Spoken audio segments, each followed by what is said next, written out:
MCom final ABST paper CP6। आज हम प्रबंध लेखांकन के कार्य देखेंगे। इस पर हमारा व्याख्यान होगा।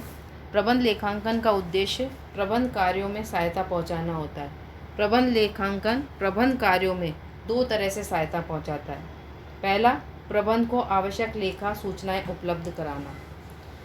इस कार्य के लिए प्रबंध लेखांकन जो है, इसके अंतर्गत इस प्रकार से सूचना को सृजित करता है कि उसे प्रबंध को उपलब्ध करवाने के लिए इनको वो 3-4 अंगों में विभक्त किया जाता है।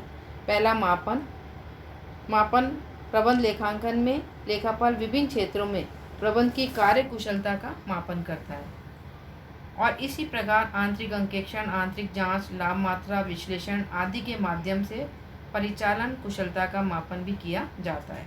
दूसरा है लेखन किसी भी लेखा विधि का आधारभूत कार्य माना जाता है। उत्पादन, विक्रय, श्रम, वित्त, अनुसंधान एवं विकास आदि क्रियाओं के संबंध में लेन देन प्रतिदिन होते रहते हैं। स्टार्टिंग में हम इनका लेखा वित्तीय और लागत पुस्तकों में किया जाता है और लेकिन प्रबंध लेखांकन के प्रबंध के उद्देश्यों को ध्यान में रखते हुए लेन देन का लेखा अनुमान के आधार पर भी किया जा सकता है।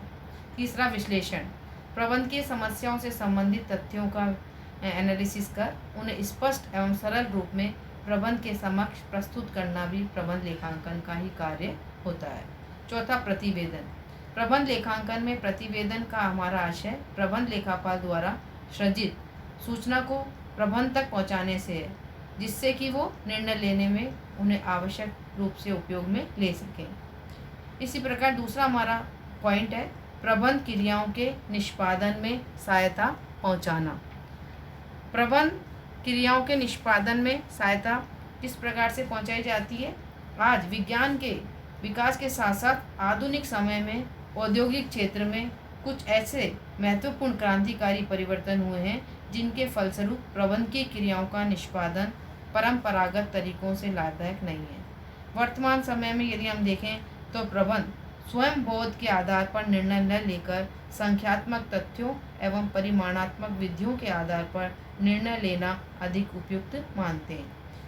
ये भूतकाल या वर्तमान से संबंधित सूचना ही नहीं बल्कि भावी अनुमानों का प्रयोग भी करते हैं। तो हम देखते हैं कि प्रबंध लेखांकन विभिन्न स्तर के प्रबंधकों को उचित समय पर आवश्यक सूचनाएं एवं संख्यात्मक तथ्य प्रदान कर कार्य निष्पादन मूल्यांकन में भी सहायता करता है। तो हम देखें कि प्रबंध लेखांकन प्रबंध के कार्यों में किस प्रकार सहायक होता है। तो कुछ पॉइंट आपको दिए गए हैं। जैसे पहला है नियोजन में सहायक। ये भविष्य के संदर्भ में यह निर्णय लेना कि क्या करना है तथा इस निर्णय को कार्यान्वित करने के लिए आवश्यक नीतियाँ निर्धारित करने एवं योजना बनाने के कार्य को नियोजन में सम्मिलित किया जाता है और इस कार्य में नियोजन हेल्पफुल होता है। दूसरा, संगठन में सहायक। ये संगठन में भी सहायक होता है। संगठन एक ऐसी अवस्था है जिसमें संस्था के भीतर विभिन्न पदों और विभागों में कार्य करने वाले कर्मचारियों का उत्तरदायित्व निश्चित किया जाता है एवं उनकी अधिकार रेखाएं स्पष्ट रूप से परिभाषित की जाती हैं। इस प्रकार ये संगठन में भी हेल्पफुल है। तीसरा, नियुक्तियों में सहायक।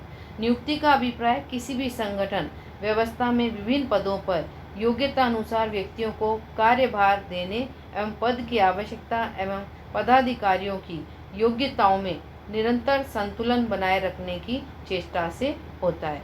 तो इस प्रकार हम ये देखते हैं कि ये नियुक्ति में भी हेल्पफुल है, सहायक है। चौथा, निर्देशन में सहायक। निर्देशन का हमारा अभिप्राय अधीनस्थ कर्मचारियों को कार्य के लिए आदेश देना एवं मार्गदर्शन करना होता है।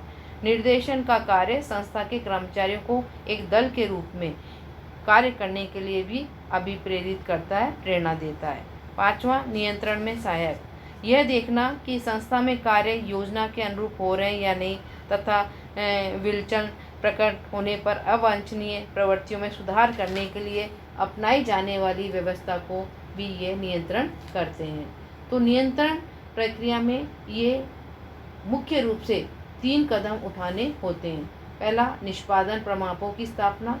दूसरा, वास्तविक निष्पादन प्रमापों से तुलना करना और तीसरा, यदि वास्तविक निष्पादन प्रमापों से भिन्न है तो सुधारात्मक कार्यवाही करना। तो इस प्रकार से ये प्रबंध क्रियाओं के निष्पादन में सहायता पहुंचाता है। अब हम आगे देखेंगे प्रबंध लेखांकन की सीमाएं। प्रबंध लेखांकन की सीमाएं। वर्तमान व्यावसायिक जगत में प्रबंध लेखांकन एक प्रबंध के निष्पादन में सुधार के लिए बहुत ही महत्वपूर्ण स्थान है। फिर भी अन्य विज्ञानों की भांति इस शास्त्र की कुछ सीमाएं हैं, जिनके कारण इस शास्त्र की प्रभावशीलता जो है लिमिटेड हो जाती है। प्रबंध लेखांकन की कौन कौन सी सीमाएं, ये हम देखेंगे। पहला, वित्तीय एवं लागत लेखा विधि पर आधारित। प्रबंध लेखांकन में प्रयुक्त अधिकांश सूचनाएं वित्तीय एवं लागत लेखा विधि से एकत्र की जाती हैं। अतः प्रबंध लेखापाल द्वारा निकाले गए निष्कर्षों की शुद्धता बहुत कुछ इन मौलिक प्रलेखों की सत्यता एवं शुद्धता पर निर्भर करती है। दूसरा, विस्तृत क्षेत्र।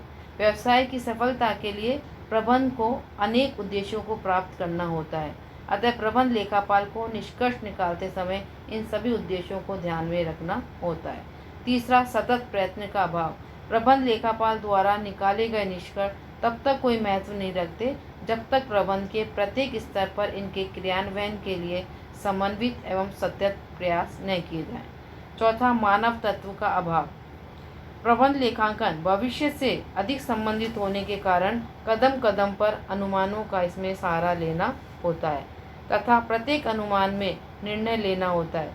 ये निर्णय पर्याप्त सीमा तक स्वयंबोध एवं व्यक्तिगत प्रभावों से प्रभावित होते हैं। पांचवा, बृहत ज्ञान का अभाव। प्रबंध लेखांकन में संग्रहित सूचना से सही निष्कर्ष तभी निकाले जा सकते हैं जब इससे संबंधित अन्य विषय जैसे लेखा विधि, सांख्यिकी, अर्थशास्त्र, अंकेक्षण, प्रबंध के सिद्धांत तथा इंजीनियरिंग इत्यादि का बृहत ज्ञान हो। छठा, प्रशासन का विकल्प नहीं। निर्णय लेना एवं उसका क्रियान्वयन करना प्रबंध का कार्य होता है। अतः स्पष्ट है कि प्रबंध लेखांकन निर्णय के लिए आवश्यक सामग्री प्रदान करता है, निर्णय नहीं। सातवां, समय तत्व का प्रभाव। कई बार परियोजना के संबंध में निर्णय अति शीघ्र लेने होते हैं। ऐसे समय पर प्रबंध लेखापाल पर्याप्त सूचना एकत्र नहीं कर पाता तथा सूचना के अभाव में गलत निर्णय की संभावना रहती है। आठवां, व्यापक संगठन। प्रबंध के लेखा विधि की स्थापना के लिए व्यापक संगठन एवं कर्मचारियों की आवश्यकता होती है, जिसके कारण यह कार्य अत्यंत ही खर्चीला बन जाता है। छोटे व्यवसायों में खर्चे की तुलना में लाभ बहुत ही कम होता है। नौवां, शैशव अवस्था। प्रबंध के लेखा विधि के यंत्रों का अभी विकास नहीं हुआ है। इसमें प्रयुक्त जो भी यंत्र हैं एवं विचारों में परिवर्तन होता रहता है, जिससे इनके क्रियान्वयन में अनिश्चितता रहती है। 10वां, वैकल्पिक तकनीकों का प्रयोग। प्रबंध लेखांकन में एक ही समस्या के लिए विभिन्न तकनीकों या यंत्रों का प्रयोग किया जा सकता है। अलग अलग तकनीकों व यंत्रों के प्रयोग से अलग अलग निष्कर्ष निकाले जा सकते हैं। 11वां, मनोवैज्ञानिक विरोध। प्रबंधकों द्वारा प्रबंध लेखांकन प्रणाली का विरोध किया जाता है, क्योंकि प्रबंध लेखांकन प्रणाली अपनाने पर प्रबंधकों की सुस्थापित कार्य प्रणाली में बुनियादी परिवर्तन आ सकते हैं।